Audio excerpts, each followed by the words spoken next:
What's going on, everybody? Welcome back to another episode of Weekly Dose of Dano TV with your host here, Dano, giving you the best content that you're going to find on the internet. I promise you, if you stay for 10 minutes, you're going to stay for the entire hour because we're here with Jake, who is the executive director of the YMCA in Camden, which is a branch of the Greater Philadelphia YMCAs.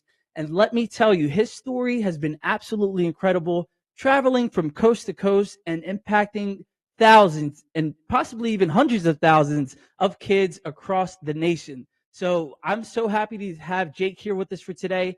Jake, what do you have to say to my positivity posse before we get started today? Yeah, hey Dano, thanks for having me. I appreciate it, and just happy to be here. Our branch in Camden is not your traditional YMCA branch, so we don't get the opportunity to really highlight and tell the story of the work that we do. So I'm fortunate that you invited me out here. So thanks. Awesome. And I know that you're really big in servicing the local communities and just everybody that you can. And we're here doing the same thing on Weekly Dose of Dano TV. So everybody, pop a squat, get comfortable in your seats because it's time for another episode of Weekly Dose of Dano TV. Let's get it, everybody. Also, my wireless mouse isn't working. So if you see me going back and forth to the computer, just ignore it. But we got to get the show going. So thank you so much for being here, whether you're watching live or on the replay, because it's time for another episode. Let's get it, everybody.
So everybody, thank you so much for being here. Actually, the mic, like I said, the wireless mouse is not working. So Jake, we're going to bring you right back on, but I got to spend my time with my positivity posse. So just give us a few minutes and we'll be right back. And here we go. Perfect. You know, isn't it so funny how technology works? This is funny. So funny how technology works because right when, if you guys haven't noticed, we have a new setup here and, we're a little bit further away from the computer, but it's just so funny how technology works, how it was working all day, the mic or the mouse, but now it's not. And I'm just so happy that this is happening. Number one, because we need a little bit of, I don't want to say failure, but things that may not seem like they're working out for us. We need those things to happen in our lives, right? Because these are the moments right here that test you. It tells you what you're really made of. And, I could just sit here and really, get angry, get mad. And, I'm like, oh, why is this happening to me? But, this is just my experience. And this is experience that I need going forward. So now I know I need to buy another wireless mouse because it says it's not connecting. But I'm just so happy to be here with you guys today. And the time that I want to share with you guys right now on the topic is really about writing down your goals. So I've been listening to this personal development book. It's called The Psychology of Achievement by Brian Tracy. And the book is absolutely amazing. It just talks about, how the most successful people in the world think, what are their habits, and how can we become these successful people in whatever area of life or whatever we want to do in whatever area. So, if you want to be, super rich or super wealthy, or you want to impact a lot of people, or you want to lose weight, whatever your goals are, he really breaks down in this book, which is absolutely phenomenal, how to do those things. And writing down your goals is one of the most important things. He probably says it's top 2 of the most important things that you could possibly do. And there was a study that was in the book that talks about, there was a study at Yale, and I believe they took the college senior year graduates, and I believe it was about 200 participants, in the book. And they had a group of people who were just naturally, goal driven, and they wrote down their goals every time. And then that was only 3% of the group. And the other 97% didn't write down anything, but obviously if they're at Yale, they're really intelligent. They have the makings of somebody that can be very successful because if you're prepared correctly, academically, physically, all that good stuff, you're bound to have success. So the 3%, remember that, wrote their goals down, and the 97% didn't.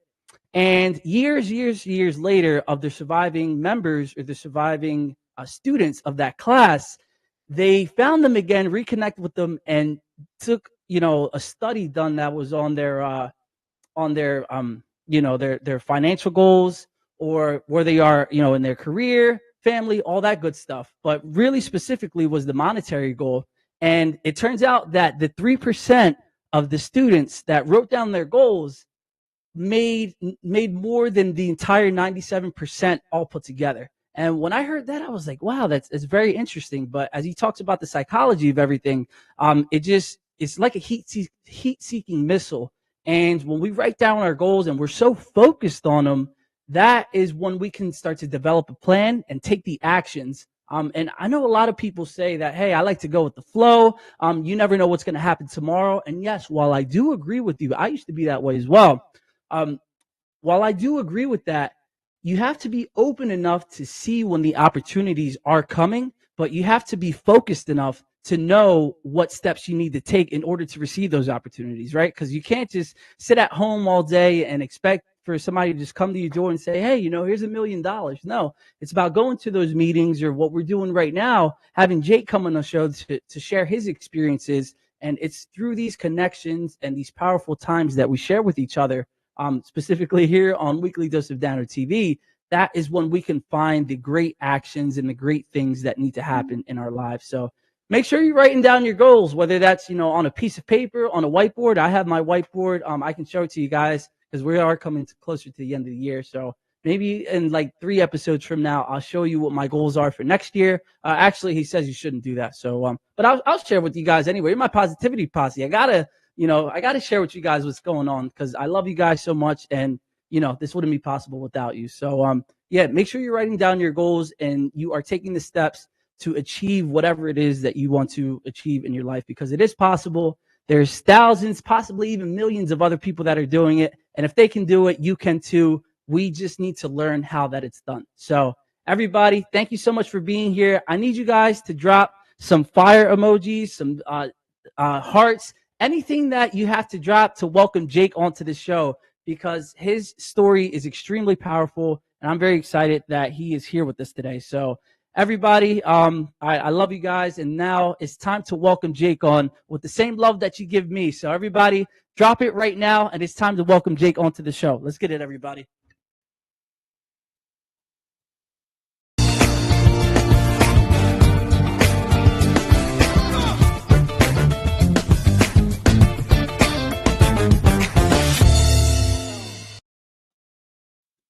Jake, thank you so much again for bearing with us, even though this the mouse isn't working. We're still going to power through. But how's your day going, Jake? Good. It's good. It was nice to hear what you said about writing down goals. I started journaling, and it's been really helpful. It's a good therapy tool. It's a good way to reflect, and it's a good way to position yourself on where you're going to move forward to. So I appreciate what you had to say earlier. Yeah, of course. And thank you for mentioning that too, because journaling doesn't really have to be, goal specific. It can be just releasing maybe some negative thoughts that you've been having, just developing a plan for the future, or just to write down any ideas that might come to you. Right. So thank you for sharing that. And can you talk about how's that been for you since, is it more therapeutic, or what exactly has changed in your life from journaling? Yeah, I think, it's just kind of streamlined things for me. I think we all have a lot going on in our mind. So it's one way to get something down on paper to kind of get your thoughts situated. I try to do it at the same time each day. It doesn't need to happen like that, but it clears your mind out a little bit. So I think it's a beneficial tool for everyone.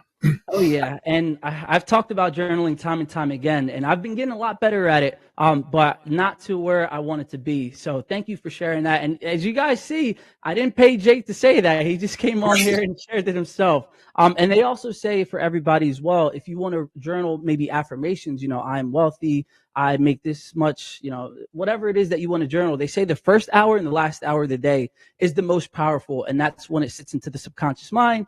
And as we all know, once it sits in there, it just is a reflection of everything that happens in our outer world. But we'll talk about that, maybe about a part two, because we have to really dive into Jake's story because it's absolutely incredible. And Jake, when you sent me your bio, it was, very long, and I just felt the energy jump off the page. But there's one thing I just couldn't understand or I couldn't grasp. And you came all the way from sunny San Diego over here to the freezing cold Philadelphia. So how have you gotten used to that cold weather? Well, I haven't. I really haven't. The weather is very hard to get used to. I get that question asked constantly. Why did you make that decision? But a lot of it, we were in the middle of COVID and we didn't know what was going to happen. And I felt that. I mean, there was a lot of reasons why I ended up moving, but I was in. I felt like I needed to just make a move. In different ways. I felt like I was kind of plateauing in my life. I felt like I needed to shake things up a little bit. I wanted to be closer to my family. I felt like I was missing out on a lot of stuff.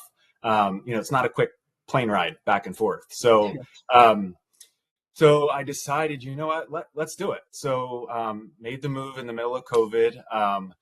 And I'm still adjusting. I have a dog that is from San Diego. She, never really heard lightning storms before or thunderstorms before. So, we're adjusting to little things that you wouldn't think you would have to. So, but we just had snow today. So that's also, something a little new for us, but it's been fun. I feel grounded again. I feel like, it's nice. I can, go to the movies with my sister on a Wednesday night or go, grab coffee with my mom on a Sunday morning or, so it's really nice to be able to do that and have the opportunity. Awesome. And yeah, I commend you for doing that in the middle of uncertain times. You were still able to come out here when you didn't know of what was going to happen in the future, and everybody didn't know what was going to happen. So I really commend you because it's very powerful stuff, and I'm pretty sure would you change that decision as everything unfolded? Would you change it at all or no? I can't answer that, but no, I would keep it. I would keep it where I am. I really miss, my life in San Diego. However, we all have chapters of our lives. This is just a new page to it. I'm ready for, for what's to come. So I don't have regrets. I'm glad that I made the change and I'm looking forward to the future. Awesome. And yeah, we have so much to talk about when you were talking about the future and the why and everything that you have going on. So could you tell as far as the career sense, a little bit about your background of how maybe you got involved with the why, with the start? Yeah. So I guess from the beginning, so I grew up in Newark, Delaware, from Delaware originally, and I went to University of Delaware. I have a degree in exercise science. And when I graduated, I went out to San Diego to check it out, see, hey, do I want to make a move out there? I went out there and never came back. So I wasn't really planning on living there. And it turned out almost 20 years I was there. Probably about a year into being in San Diego, I started working at the Y, and I never really was a YMCA kid. I went to maybe a camp here and there or swimming lessons or but I don't really have that kind of Y story. But the Y was really attractive to me because where I was working at the YMCA of San Diego, there was this kind of Y Without Walls model, which we run in Camden. And I was attracted to that. It wasn't the traditional membership facility where you have a swimming pool and soccer fields. And I really enjoyed that. I really enjoyed not having the same line of work each and every day. I really liked going around. It really taught me how to navigate the county of San Diego because I worked in a lot of different branches in the county of San Diego. So I really enjoyed that. And our YMCA that I was working for was community support services. So we supported all of our branches in different ways. And one big portion of that was in the 0 to 5, working with kids in 0 to 5. And I learned so much about the importance of that age, how important it is and how much learning takes place, how much brain development takes place, what we can do to combat trauma that's taking place, the protective factors that we can work and instill and incorporate into programs that we facilitate with kids later in life. Just act as that piece of resiliency that kids are looking for with child development and to combat trauma that's taken place. So that just resonated with me. And I said, I can see the importance of this. So I continued my career there. And I continued to work when I moved out to the East Coast back here. I continued to work for the YMCA of San Diego County for probably 4 or 5 months. I was grateful to have that flexibility, hour time difference, 3,000 miles away. I was grateful for that. However, me not being in the community was a really, really hard thing to do, to run programs and oversee programs and make policies changes. And, all of that was really, really difficult if I wasn't physically there. So I wanted to continue my career with the Y because I really stand behind what the Y does. I stand behind the mission. I believe that we make a difference in communities and families, and I wanted to continue that. So Greater Philadelphia Y had a position open at the Camden YMCA, which is in New Jersey. And I didn't really understand that because Philadelphia is in Pennsylvania. This is another state. And then I realized that this bridge is the connector. So, yeah, but I really want to touch on that. And I'm going to let you finish. But when you heard of Camden and the YMCA, did you hear of any negative connotations, or were people like, oh, don't go over there because it's Camden? To be honest, there was that. However, my work in San Diego, we worked with a lot of these underserved areas. So it was really in my repertoire. This was what I did. So it didn't faze me at all. The only thing I was a little nervous about was not really knowing the geography and not really knowing the community maybe, or the relationships that I've now built since then. But that was my only, I wouldn't say hesitation, but that was my only, concern coming into that. So I started working at the Camden YMCA, and it has been great. We have not, like I said before, we run a Y that we call it a Y without walls model. All of our programs that we provide are out in the community, whether it's in the school systems and after school space, other community-based organizations, out in parks, other community centers. What we have in Camden is office space, administrative space. So eventually I think we might do some teen programming in our conference room in the back there, maybe next year. But currently, Jake, you're getting a little bit ahead. We're going to get to that, talking about the future plans for everything. Actually, we love your story, and thank you so much for sharing that. To hear that, Camden is in good hands, and the fact you actually had experience to help kids that may be going through the same things, even though they're on the opposite coast from one another. Right now, we're just going to hear a quick word from our first sponsors, which is Great Success. If you have any kids out there that need tutoring, he can do it online for you, and we're going to play his commercial in a second. But I'm so glad that we got through that, first segment for everybody. So everyone, now that you know who Jake is, we're really going to dive in the next segment about what programs the Y offers, and really getting into the nitty gritty of what the Y is. So here's a word from our first sponsors, and when we come back, we're really going to get down to the brass tacks of how Jake is really implementing all the services that the Y has to offer. So don't go anywhere. Like, share, do whatever you have to do to raise your vibrations, because we are here for another episode of Weekly Dose of Dano. And here's the word from our sponsors.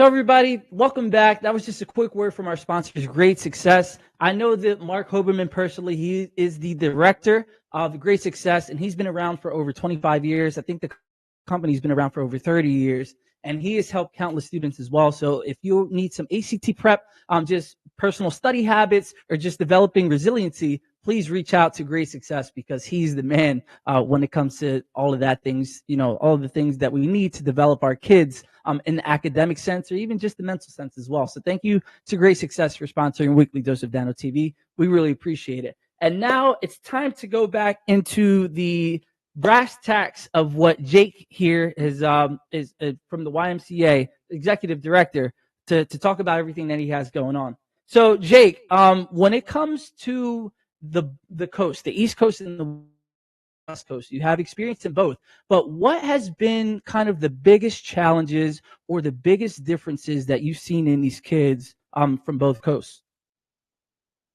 I would say, there's always a need in the community wherever you are.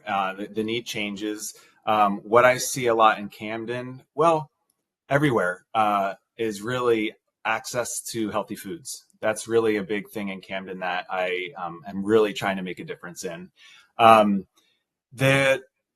think for me too, like I mentioned before, because we have to lean into relationships in the community, that's been a real North Star of mine for making our work kind of move forward, is understanding the school systems, knowing who is reliable, what corporations we can tap into, what different funding streams we have, because our programs are all free, which I guess we can get into that later too. But I really just think navigating the area, and really making sure that I'm familiar with who's doing what, who has what areas of expertise everyone can bring to the table, because I can't do it all alone. My team, our Camden Y, can't do it all alone. So we really, really tap into everyone else for those areas of expertise that they can bring to the table. Yeah, and can you talk a little bit about since that's been a huge problem, can you talk about some programs or people that you've worked with in order to make that change and to help these kids get access to healthy food? Sure. Actually, program we ran this summer. It was the first time. It was a pilot program. Can't wait to keep it going this summer again. It's called Camden Y Kids Cook. We had some funding from BNY Mellon Bank, and we partnered with Cathedral Kitchen to make this happen. So I wanted to do a little something more than just providing meals to kids. I felt like, what's that second layer? What can we do to initiate some learning behind it? So we partnered with Cathedral Kitchen, and what they did was they prepared meals for us every Friday for 6 weeks in the summertime. They partially prepared these meals. So we picked them up and delivered them to our camp kids, and they took them home, and they finished making the meals with their families at home.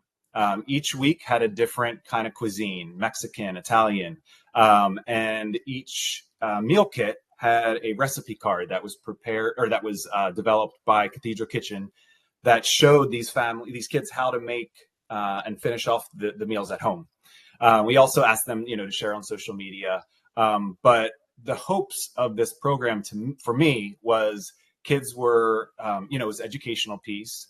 Hopefully they were developing maybe a passion for nutrition and for healthy eating, healthy habits, and maybe boosting self-confidence. I mentioned before some of those protective factors that really can kind of balance out the trauma, or to assist kids with healthy development. So it was a great program. Really, it utilized a lot of resources in the community, right? So we used Cathedral Kitchen for in their areas of expertise. We tapped into volunteers to go and pick up the meals and bring them to our camp. There's actually 2 locations. We had a camp and a soccer clinic running at the same time. So both of those programs received those meals. And kids really liked it. They shared, every time I saw them, they talked about the dessert that they had. That wasn't what I was looking more towards about, like, how they cut up vegetables or whatever it might have been, but they had a cookie, it's chocolate chocolate chip cookie, that's fine. But it was good to see, and just to bring a smile on their face and see how they really gravitated towards the program was really fun. So we are going to continue that again this year and hopefully scale it out. I think that last year it was just in the summertime. I'm hoping to do that again this summer, and also incorporate it into the schools that we're in. Also, that maybe we can do Friday take-home meals with those kids there also. Wow. Thank you so much for actually doing that, because not a lot of people, I guess, understand, or they don't put the value on eating good meals, right? A lot of the things that happen in our lives that we may not want them to, or they might be negative, stem from food problems, right? Not having access to healthy food, whether that's, physical problems or mental problems too, because if we're not feeding ourselves and giving ourselves the proper energy or proper brain food to get through the day, you guys can think about probably a plethora of different things that have happened to you just from not eating well. So just the fact that you're going down to the brass tacks and getting to it through food and healthy eating, thank you so much for doing that. Because it is a problem. And even for somebody like me that's a little bit older, I know it's been a big focal point of mine to really focus about what I eat, because as we all know, if we eat well, then we feel well. If we feel well, we can perform well. And when we perform well, we're really unstoppable. And I kind of want to pivot into the mindfulness side of everything, because even though, yes, the physical health is a part of it, mindfulness and mindfulness practices are another step in the right direction as well. And I know that you are a big fan of yoga and like you said, journaling. What practices of mindfulness are you incorporating? Maybe it can be from personal experience that you've had, but what mindfulness practices are you putting into the curriculum for these kids as well? Yeah. So that was really important this year for us to focus on the quality of programming, right? So kids we're coming out to schools and facilitating a program. We might have 10-week sessions, 12-week sessions, whatever it may be. But how do we know that this is successful? How do we know that we're making a difference besides showing up and maybe teaching a sports skill? So our focus this year was really to incorporate some key performance indicators and put some metrics behind it and figure out what are we doing here and how are we making a difference. So a lot of this was, are we incorporating social connectedness? Are we integrating behavior change and knowledge transfer? Is there participant satisfaction? So a lot of these things, is there character development that's woven into our, fundamentals of soccer at the same time. So it's more than just a sport. It's more than just riding a bike. There's a lot that goes into it. And I do have to give credit to, the team at Camden. This isn't me at all. They're on the front lines working with the kids. They're developing curriculum. They're studying. They're, working with their colleagues on who's responsible for what. So there's a lot that goes into it, and I'm glad I have the opportunity to let people know that it is, more than just going out and kicking a ball around, or more than just go riding a bike. It's really, there's a lot of character development that's taking place. And thank you so much. What did I tell you guys? He is all about these kids and serving others, and he's humble too. You heard his answer. He says that it's all everybody else, but as we all know, if the leadership isn't where it needs to be, then it'll trickle down. But, thank you so much for being just there for these kids that they may not have, a father figure or just an authority figure in their life. Thank you so much for being that. It all stems from you. So you can't give them all the credit. I know as much as you do, but thank you for everything that you do as well. We really appreciate it. And I know I appreciate it seeing these kids growing up in, I'm from Camden as well. So seeing them in the city, to know that they're, getting these healthy habits, eating habits, but, mental resilience, mental habits as well. That's very key. So thank you so much for that. And in this last year, I know you can probably come up with 80,000 stories. But can you talk about one moment that has really touched you in this last year working with these kids in the city of Camden for the YMCA? Yeah. I'll never forget this. We were at the school Urban Promise. I don't know if you know that school, but We were there for our Watershed Education by Bike program. So it's a program that focuses on helping kids be good stewards of environmental efforts and understanding the environment and the watershed and the action and the repercussions of the actions of what we're doing. So half of it is really that educational piece. The other half, we take kids out on bikes, and it's that experiential piece that they can go out onto the circuit trails in Camden and learn what they're learning in the classroom. They learn outside while they're on their bikes. I grew up riding a bike. It wasn't anything, my friends down the street, we all had bikes. It was a way of life.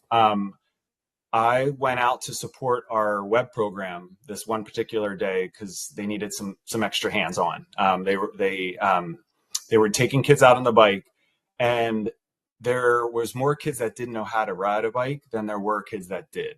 So we spent a lot of time that day. It was like a 4-hour morning. I devoted that whole morning to this, going out to the school. And I was, holding the back seat of this kid. I'm 6'2". I think this kid was almost as big as me. And, I'm holding the back of the seat and the handlebars, and I'm letting him go, and I'm like cheering for him. And, and he never rode a bike before, and the smile on his face, and, I thought he was going to cry, and it didn't happen, but he was just overcome with joy. It was amazing to see how happy he was. And just those little things, I would have never put that together, that this kid that I was working with just never rode a bike. So something like that. Another really cool thing that happened this year is, we started a volleyball program, a boys volleyball program and a girls volleyball program. And we did that because schools said that they wanted it. And that's the thing that's really, really great about our Y is because we're not traditional Y. I feel like I said that 3 times already, but because of that, we can really design and create programs that meet the needs of the community that maybe other Ys or those traditional Ys can't. So we found out that schools wanted volleyball, so we made volleyball. One of the teachers wrote an email probably a month ago or so. She said the team, all the girls made their high school team, which never happened before, and they actually went to states this year. So if we did not facilitate that program, these girls would have never had the opportunity to play. So just really, really cool things happening, and we're just providing more access to more kids with more programs. That's really what we're doing in the end. And hopefully, kids develop a passion, they can run with it. That's what life's about. Yeah. And, thank you so much again. I told you guys his influence and his approach is just so amazing because you are providing opportunities that these kids might have never even known that they had a passion for. And like you just said in that story with going to states with the volleyball team, you never know who might have been inside of those stands as well. There could have been college coaches.